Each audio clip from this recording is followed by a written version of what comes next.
So many people have different paths and different ways of getting into film production and into theater. And today I will be speaking to a gentleman named Ish, and we'll be talking about his path and his journey of becoming a filmmaker. And it's one of the unique stories that I've heard so far. So let's jump into it.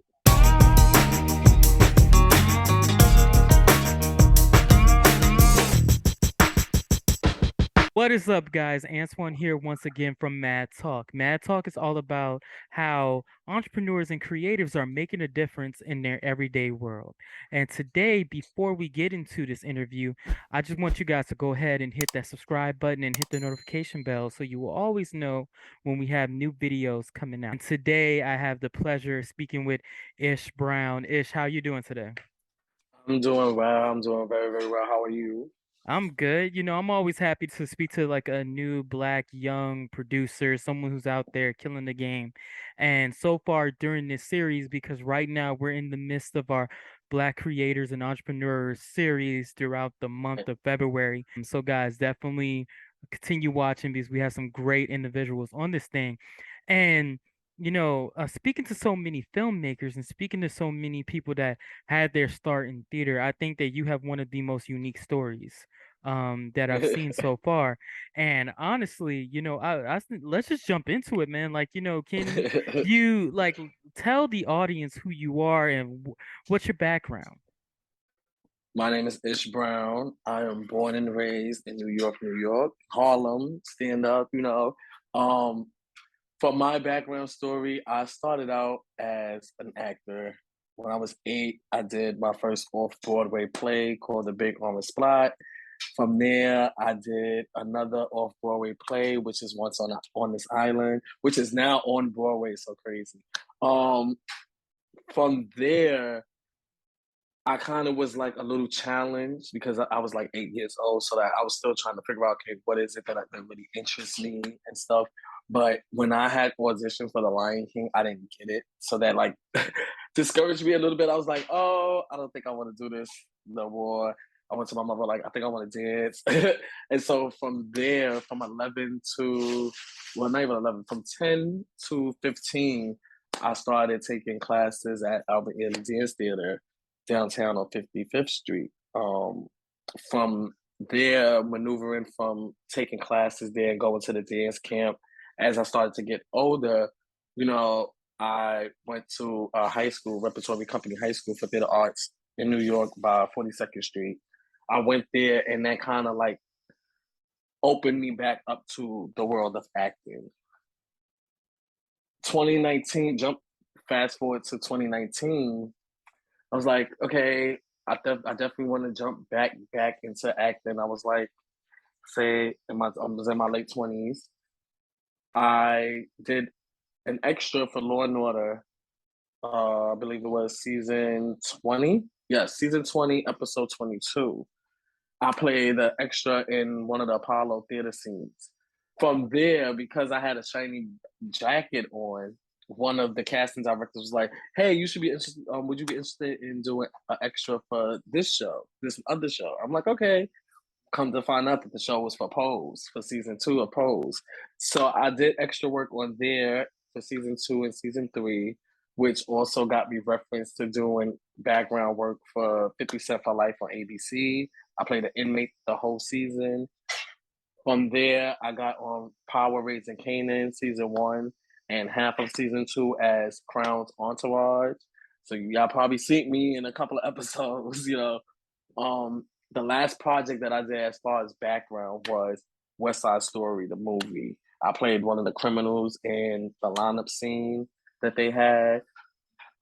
But me doing background, I was like, something is just not attaching to me like how I wanted to attach to me.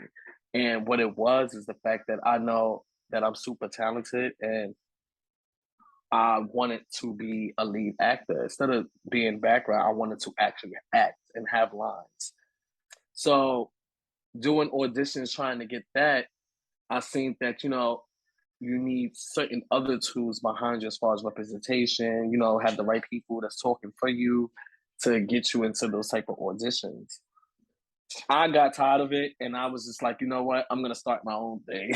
So in October 10th of 2021, I started writing out my own web series, my own TV show.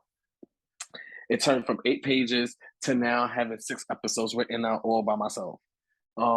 March of 2022, I finalized my production company, Ish Productions, and now I was inducted into GLAAD's Equity in Media Entertainment Initiative program for Black LGBTQ filmmakers, where I was granted $10,000 to start my project or finish a project that I already started. So now I'm so glad that I met everyone from Mad Talk to get on this podcast to talk about my show, because I feel like my show is something that needs to be heard. It's something that needs to be seen. It's something that we don't have right now. For me, as an openly Black gay man growing up in like the mid 2000s, which is like 2005, 2006, I had I had shows like Noah's Ark that was like a big part of my lifestyle and many other people's lifestyle. That lives and breathes, being gay or being bisexual, whatever your preference is. Mm-hmm. But the show was like a guide for my generation, and I feel like with this new generation, they don't have a certain type of show to go and fall onto to actually help and guide them in this lifestyle. Or, of course, it's going to be a little exaggerated because it's a drama, but a lot of the messages in there is real, and it's told in a way where it can also be entertaining. My show that I have is called Clique. Clique is about 5 LGBTQ African American friends living in NYC as they face triumphs and challenges with love, careers, friendship, and society. Mm-hmm. The 5 main characters is Romeo, Alexis, TJ, Sebastian, and Monica. A lot of people that I do talk about my show to, the first reference that they go to is either Noah's Ark or Living Single, and I Yeah, feel that's like exactly what popped into my head too. In Living Single, yeah. Yeah. and the crazy thing is that I love that, because Living Single was like one of my favorite shows, but the show itself was so impactful in the 90s that somebody else had to create something that was similar to it, and they had friends. But for our community, Living Single was like so important to have at that time, because it was showing a unity of Black friends and how they maneuver through their lifestyles living in New York City. New York City is so open and broad that there's many different types of walks of life there. But one of the stories that's important but also very interesting is the Black stories that you get for living in New York City, or even living in like Atlanta or LA. Like, being Black and living in a certain city that is multicultural, where you trying to find ways to stand out, is always going to be a strong story and an important story to listen to and to pay attention to. And of course, have those dynamics of being entertaining. It's 2022. A lot of attention spans is like quick off of 15 seconds, 30 seconds. The first 30 seconds of a show, if it doesn't grab a person, they're like, all right, I'm about to watch something else. Yeah. My show literally is going to catch you in the first 15, the first 10. And it's going to catch you because it's something that's very relatable. Not to ahead. interrupt you, but there's something, and there's something to be talked about when it comes down to being a Black filmmaker, especially that's someone that's in the LGBTQ community. And there's so many different stereotypes that you have to deal with when being in the Black community and in the LGBTQ community, and that intersectionality, I think, is very important. And it's something that I understand why GLAAD is doing what they're doing, because it's something that it's kind of it's this sort of paradox, I want to say, where it's like you can either be one or the other. You can't really be both. And then like being both has its own challenges from both like where you would get most of the challenges from the rest of the world and then also from the Black community. I would say, going back to your show, in what ways is your show kind of exploring that, expressing that, just putting that on display? Um, that's a good question. It's kind of like a double entendre to me Mm-hmm. because, like, one thing that I really strong, and it's so crazy that you even asked the question that you asked because that's one of the highlights of my show. Like, Mm-hmm. for example, Alexis, which is one of my like all of my characters is like my favorite to write about. But there's certain aspects of certain characters that really stand out that I know that people can relate to. So like let me start off with the main character, which is my character, Romeo Christian. He is an up and coming talk show host, but he know that he has levels to go to get to that talk show status. So he does a podcast from out of his house, out of his Mm-hmm. living room. From there, we're gonna see how he maneuvers with being an openly Black man with a podcast show and trying to grab both audience, heterosexual and the LGBTQ community, to try to bring them into one so he can have a more so mixed audience where they can respect him as being openly gay and Black, but also being a man and being a businessman, a talk show host. Mm-hmm. You know, Alexis Carter, she has a couple of more different type of traits to her story because one, she's Black. Two, she's a trans woman. Mm-hmm. Three, she's plus size. Those are three stereotypes that gets talked about in the industry a lot. And Mm-hmm. you don't see that type of representation on TV and film like that either. No, no, you don't. And where I wanted to spice it up where it can definitely be like a punch in the face to the viewers where they like, oh, okay, I I I understand that and I resemble with that is the fact of she's a talent agent, but she works in a predominantly white agency. Mm-hmm. So now she feels like she have to work double as much because she is Black, Mm-hmm. trans, and plus size.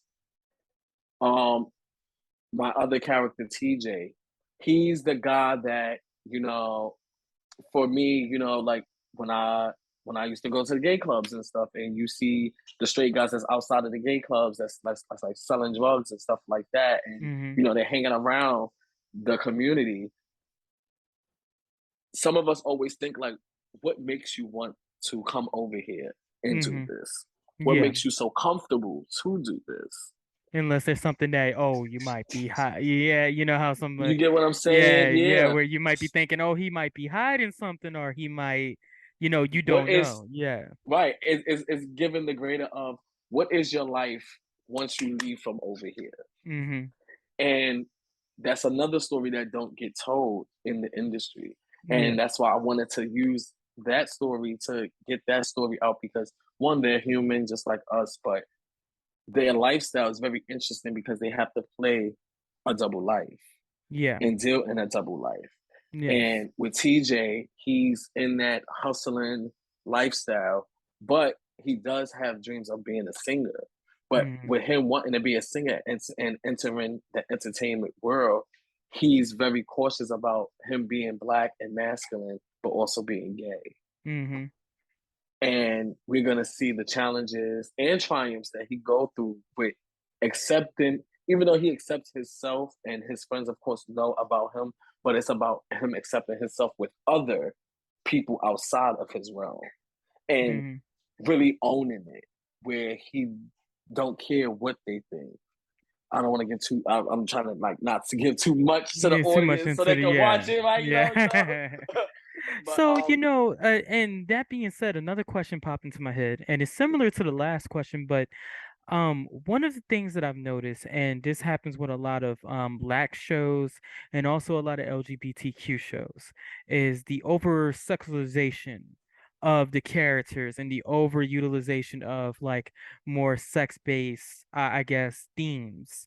Do mm-hmm. you feel like your show is going to be your show's gonna be something different from that because I feel like even with Power, like Hmm. seeing what Power is, they has so many damn sex scenes in there, like from like I can't even name some of the actresses off the top of my head, but all Yeah, the main actresses that was on the show, they all had a bunch of sex scenes, like just showing it in the first like even in the first episode you were seeing it. yeah, So yeah. how do you feel about that type of I guess uh those type of themes that are always used in a black series or even an LGBTQ series? Um, well, one, I do think that, of course, like scenes like that goes hand in hand with a show because there gives another type of emotion to the show. But Okay. at the same time, like you said, it gets overused where it starts to make it seem like, okay, is these women nothing but sex symbols? Hmm. Is this how we supposed to just look at them? Is this how we supposed to respect them? And even with the LGBTQ community, I tell a lot of people all the time, me watching TV and film, they always cast us as overly dramatic, dying in a Hmm. hospital, living off of somebody, on drugs. My show is not giving that. Yeah. Like, um, a lot of my characters are at certain standpoints in their life where they're trying to reach their goals. They're trying to Hmm. reach their dreams, but they also have obstacles in between. So like, of course, yeah, I'm gonna like have certain scenes that's similar to that, but it's going to be to extent because I still want everyone to really get the message Yeah, of because what's going on. there's nothing wrong with having sex scenes in any TV show that you have, regardless of the genre, regardless of who's in there. The problem that I think happens a lot of times, and it's not just in black shows and LGBTQ shows, you kind of see it in other shows as well. They use it Overly as used. is overused and they use it as a plot device because the storytelling isn't that good in the first place. So they need something to get the To audience blind watching. over. Yeah, to And they get the use it audience to try to watching. blind them. Yeah, yeah. Yeah. I feel the same way. Like I feel the same way. It's kind of like when you're doing a math problem, Hmm. and you're supposed to do it where you're just like regularly writing, but you're using scrap paper, and then you put the scrap paper to the side. Like, oh yeah, I did the problem by myself, but you use the calculator, right? Yeah. You know what I'm saying?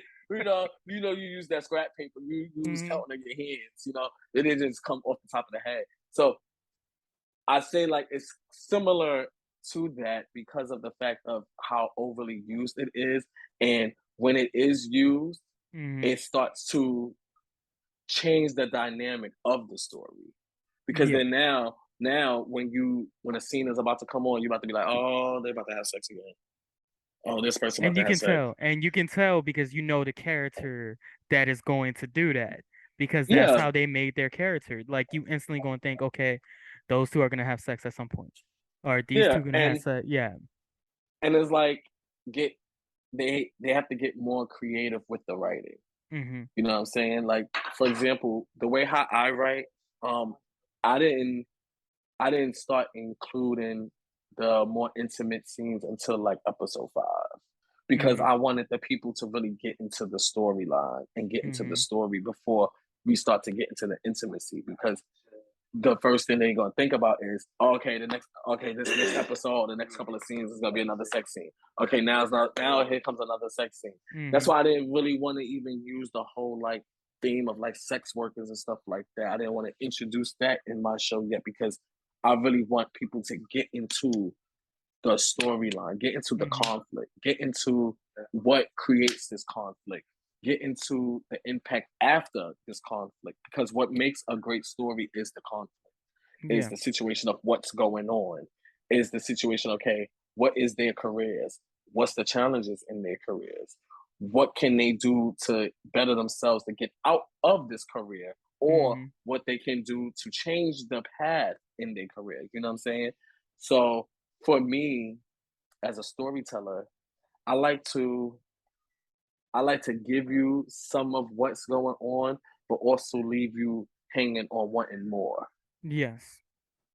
So a lot Hmm. of my scenes, a lot of my scenes, I say that they like in the middle as far as length because I want the story to be told in a certain time frame, in a certain flow, you know. Mm-hmm. But at the same time, the conflicts is like, oh, okay.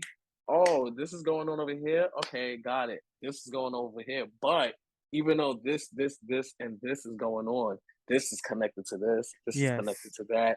That's connected to this. Oh, okay. So I'm trying to create like you going back to power. I'm trying to create my own power universe, but Yeah. with my show Click Mm-hmm. because for the LGBTQ community and even with being heterosexual, it's a clique. Inside that clique, there are cliques. You have black, white, Chinese, Indian, Jamaican, you know. Mm-hmm. But then within that clique, you have your gay, your lesbian, your trans, your non-binary, your straight, you know, the allies. So that's why I named the show Click because everywhere you go, any state, any religion, any sexual preference, any ethnic background that you are, that's a clique, and there's other layers to it. Mm-hmm. And I want to scrape those layers because I feel like a lot of people in the entertainment world they want to tell the story, but they can't tell the story because half of them and some half of them though do not live the lifestyle, Mm-hmm. and then half of them is not BIPOC. Nobody Mm-hmm. can tell a BIPOC story better than someone that is In that story, yeah, BIPOC. they're you they're the know, ones that should be telling the story in the first place. It you get shouldn't what I'm be, saying? any because that really surprised me because in another interview I did with Georgette Pierce, guys, I don't know if that's going to be coming out before this one, but definitely check that interview out. She was explaining that she was on the first black team to do the Black History Month celebration on Nickelodeon. And this Oh was back wow. in early like mid 2000 that she did that. And that to me is just saying to myself, how the hell do you guys have a Black History Month celebration, a celebration for Dr. Martin Luther King as well, and you don't have black people being the director of this, you don't have black people being in this role, and she was on the first black team of like having a black director for this thing and having a black producer and everything like that. So that I say that to say this, do you feel like there is, I guess I want to say, a lot left on the table because I see so many black directors coming up now, black stories being told. Do you still feel Mhm. like there's still that room on the table to tell more stories? Because This the oversaturation is the big thing that people are afraid of. Mhm. Mhm. To me, there's always room to tell stories because there's different experiences. People, Mm-hmm. even though we may get into the same situation, but the outcomes is different. The way how Mm-hmm. we got into the situation can be different. Mm-hmm. What we went through in that situation can be different, but it's still the same situation. If that makes sense. No, that So does. It it's does. so it's more so the experience. Now, for me, even with a lot of shows that do come on TV, and you see a lot of the black cast in it, or you'll see like two black actors in the main cast, and then when you hear their storyline and what's going on with their character, it make you be like, mm, that don't kind of fit. It really Mm-hmm. gives me like that should be a white character. Y'all just know that this actor or actress killed their audition, so now you have to change the character to a black Mm-hmm. character and try to put in Mm-hmm. those black experiences in that character to try to make it feel authentic. But Mm-hmm. it's not gonna feel authentic. That's like you buying Popeyes and you come to a party, you like, yeah, I fried it. You ain't fried it. You got Or they that from like to somewhere else. shoehorn. Or they like to shoehorn, and this is what Disney is. Disney is what they really doing now, and they think this is being diverse when it's not being diversity. What you're trying to do is you're trying to shoehorn black people Yeah, into characters that's already been established, that already have history and everything like that. You're just trying to change the race of them and saying that that's diversity. That's not diversity. It's it's not. not. It's It's not. not It's because just even the story that y'all telling, it's not making me feel like, yeah, I went through that. Oh yeah, that did happen. That do happen to us. That did happen. I Hmm. know somebody that went through that. It doesn't be relatable, No. and a lot of what the new generation and even some of the old generation, even the middle generation, Hmm. what they look for is that authentic story where Yes. they could be like, I know somebody that's Hmm. like that. Everybody loves to watch a show where it's like they can see themselves. Hmm. And that's something that's very, very important. I Hmm. don't wanna see something that they're depicting that's supposed to be me or somebody like me. And when you Hmm. look at the writer, it's somebody white, and you're like, how does that even how does that Compute. even go together? Yeah. How does that How even does that work? even yeah, like that don't make that makes no sense whatsoever. You know what I'm saying? So I I feel very, very strongly on that. And yeah, I feel like our stories need to be told by us and just us, honestly. Like it just needs to be told by us and just us because if it's not going to sound right. It's not going to come out right. And for me, I dissect a lot of TV shows. Yeah. I dissect a lot of movies that I watch. And I always go on like Google and stuff and I try to look up the writer and see who the writer is, see their background, see where they came from. And then I go back to the story or the episode or the movie and I'll rewatch it. I'm like, there's some things that they missed. Yeah, there's some Or things that or could have been different. yeah, or you'll sit there and be like I said, I don't remember going through something like that. No, we don't go through that. We don't do that. That sounds like very much. Oh, you going to the what is it that they. It's like you going to like the yacht club or the supper Yeah. club, something, you know. Like Something that not really is something that we can relate to or something that, we can vibe with or that we can, see. Because for me, I think what I would like to see is more black characters in different situations than just being a drug dealer, being, someone that is a criminal or something along those lines. We want to see more lawyers, doctors, scientists, engineers, things like that out of I characters. I love that you said that because that just reassured me also that you're gonna really really love my show because Mm-hmm. the job, the careers that I picked for these characters is careers that you would be like, yes, I I I know somebody that's a lawyer. Like one of my characters is a criminal defense lawyer. Mm-hmm. One of my characters is a journalist. The other one wants to be a singer. There's another one that's a designer. You have a talent agent. You have one that's a podcaster that's trying to be a talk show host. You Mm-hmm. have one that's a special victims unit detective. You know, I try to get real spicy Mm-hmm. with the careers because I wanted to put my characters in careers that is I don't want to say white foreman, but it's always around them. Yeah. They always get the prominent and powerful positions. And Mm-hmm. I wanted to turn that table around.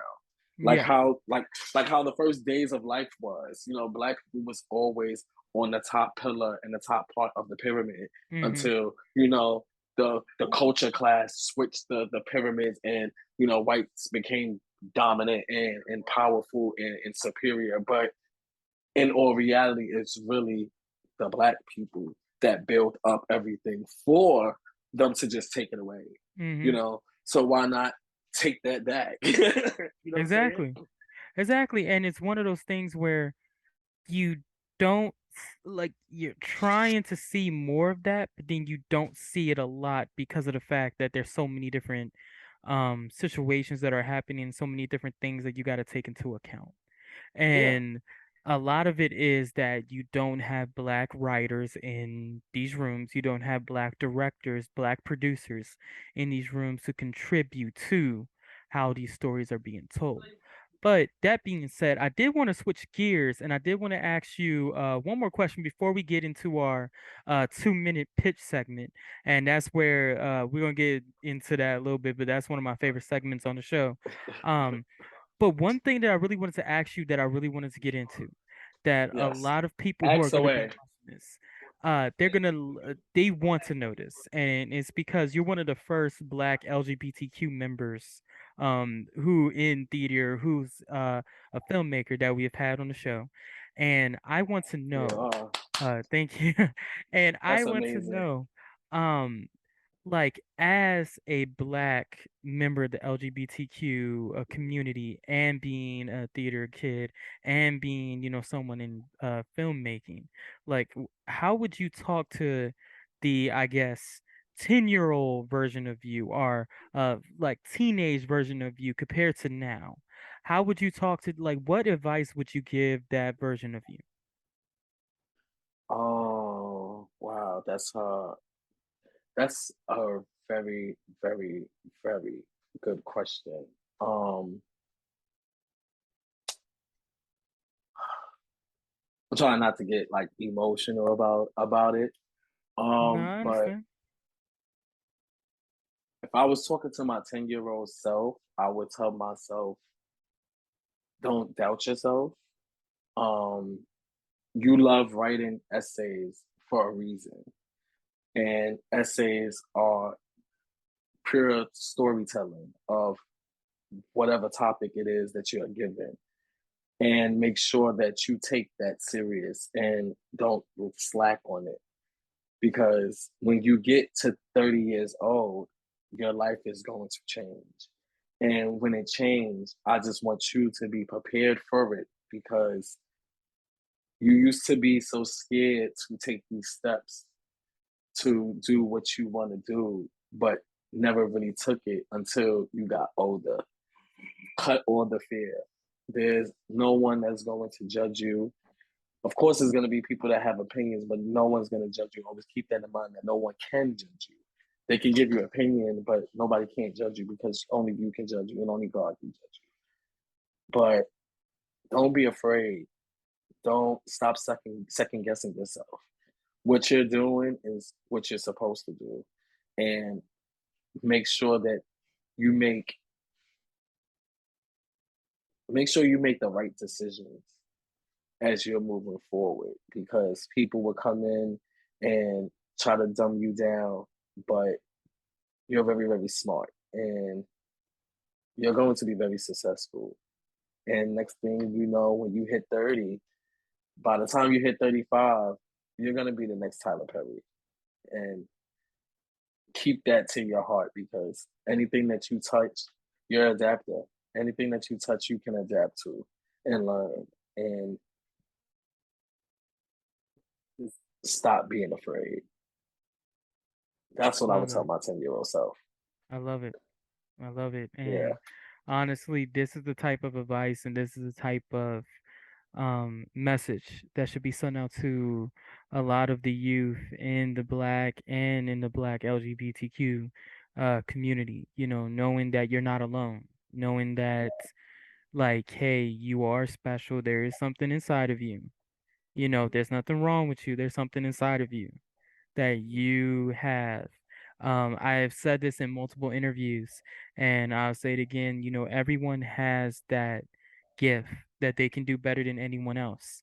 And to me, I think life is all about finding that gift and using it to add Hmm. value to the world at Hmm. all times. Hmm. Um, I agree 100%. And at all even with times. even with the youth that's watching, anybody that's watching, I don't care how old you are. If it's something in you that is telling you to do it, do it. I didn't think that at the age of 30 I will become a filmmaker. Like I said in the beginning of this interview, I started my project literally last year of 2021. I spoke about it with a couple of friends back in 2019. I started it in 2021, and 1 year later, I'm in a whole filmmakers program with other LGBTQ filmmakers, and also getting sponsored. Now I'm in different meetings with different producers, executive producers, and networks that's interested in my project and stuff. And that goes to show you that if you put your mind to it and you just put in the work and even the sacrifice, because there's going to be many sacrifices, Hmm. you can do it. And it can happen. And I'm like living proof. You can do it. You can do it. So I did want to switch gears. I did want us to get to, my favorite part of these interviews is Yes. our 2-minute pitch segment. What I do is I put 2 minutes on the clock, and you Yes. have 2 minutes to pitch to our audience everything that you're working on, anything that you want them to know, anything that you want them to look out for. So I'm gonna be starting that now. Yes, yes, everyone. So it's your boy Ish Brown from New York, New York. I am the creator, executive producer, writer, director, and also the star of my first project, my first web series called Ish Brown's Clique. Ish Brown Clique is about 5 African American LGBTQ friends living in NYC as they face triumphs and challenges with love, career, society, and friendships. This show is going to take you all on an emotional roller coaster, but it's also going to be very educational and relatable, where it's authentic to our Black stories, where you all can feel a part of the clique.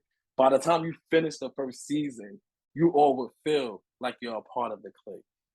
Our LGBTQ community, and even with my heterosexual community, I love my both communities. They both support heavy, heavy, heavy. My audience is filled with both sides. And this show is just to bring us all together so that we all can respect each other and look at each other in a different light, in a more positive light. And to come as one, not only that we're in two separate communities, but we're also in one. And that one community is us being Black. And if we come together as Black, strong, beautiful people, we can respect each other and love each other like how we supposed to. And I hope that you all enjoy my show when it does come out. It's going to come out next year, 2023. I'm looking at February. So please check out my show. I'm going to also be giving out like mad different auditions and stuff like that to keep building up my cast. So look out for that as well. You can check me out Instagram. Yeah. You can check me out on Instagram. Sean Ish Brown. You can check out my show page, Ish Brown Click, and you can check out my production company page, Ish Productions as well.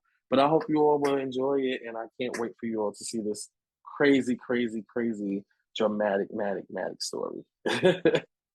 Awesome. Thank you. And the 2 minutes are up and you did a great job, man. I appreciate Oh, okay. Okay. Look. appreciate I it. didn't even know I was even on time. Yes. Hey, so before we go, I always like to do this with the guests as well, is that I like to turn it over to them. What is your question of the day for our audience? My question of the day for the audience Hmm. is what are you doing right now? Where do you want to go in the next 5 years? How can you get there? And what's stopping you? Of I course. always love asking those questions to audience, to fans, and just to see what's their answer and just to actually put it in their minds to actually think of these questions, because sometimes you don't think of these questions, but if Hmm. somebody asks, that's when Hmm. it'll strike a match in your head where you're like, you know what, that is a good question. Where do I see myself? What is stopping me? How can I get there? And when can I even do it? The time is yours, and the time is always yours. But those are my questions. When, where, how? What are you doing right now? What can you do different? You know. Hmm. Thank you. I appreciate that. And those are great questions. And guys, you will see those questions in the comment section. Definitely leave your answers in there.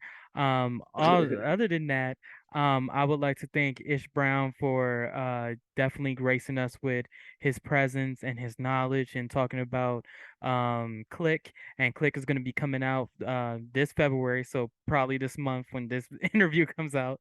Um, Which is even more better too.